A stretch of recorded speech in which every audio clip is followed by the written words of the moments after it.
Hi, this is Edujo and welcome to my first project that I want to share with you, and it is the LED blink project. The LED blink project with my Raspberry Pi. As you can see here, I've got my Raspberry Pi over there. It's a Raspberry Pi 2. I've got my breadboard and circuit set up so that it works properly, and then on the screen you can see I've got my terminal open ready to run the GPIO blink Pi program, and there I've got my software, my program that I want to run, I've got right there, and then you can see I've got my diagram set up and my GPIO pins.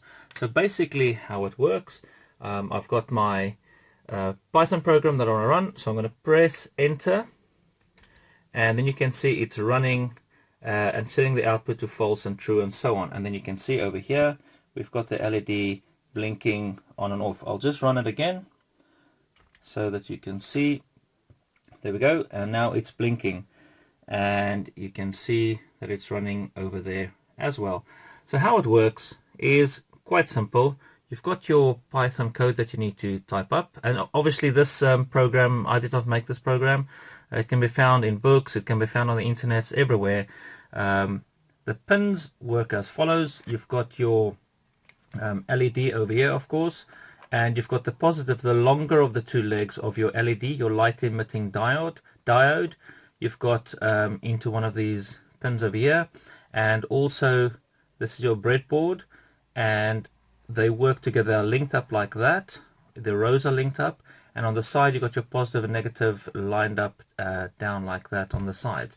So I've got my LED over here, the positive, the longer leg is there, and then I've got a cable that goes from there, a little wire that goes from there all the way to my GPIO 4 input output pin, and I'm using that as an output at the moment. And then I've got my negative on the resistor side over there, and that then links up to the ground, which is negative on pin number 6. And then also I've got my resistor on the ground, and then also linked to the shorter leg of my LED. And then I've got my program, and my program works as follows. The program that I've written here, I'm importing the Raspberry Pi GPIO pins as GPIO. I also import time because I want to use the time command as well. I set up the board pins using that over there, and then I'm going to specifically set up pin number 7, which, if you can remember, is the GPIO 4 pin over here, is pin number 7. And then when I run it in a loop, I just set I set a variable, so I set I to equal 1, and then the loop goes while I is smaller than 5.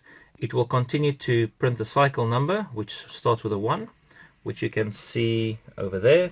You've got your cycle 1, and then it loops through cycle 2, 3, 4, and so on. And then also you can see that I'm setting the output to false, and that will turn the LED on. And that happens when it's true, and then I sleep for 1 second. I just switch it off, or I leave it on for 1 second, and then I set it to off over there, and then I wait for 1 second again, and then I just make sure that I add 1 to my cycle, and that's how that part works. And then just resets the channel right at the end when it's finished with the GPIO.cleanup command. And then obviously from the code over there you can see the following is happening. I'll just run it again. So there I run, and then you can see it's cycle 1, cycle 2, and then it goes to cycle 3, and so on.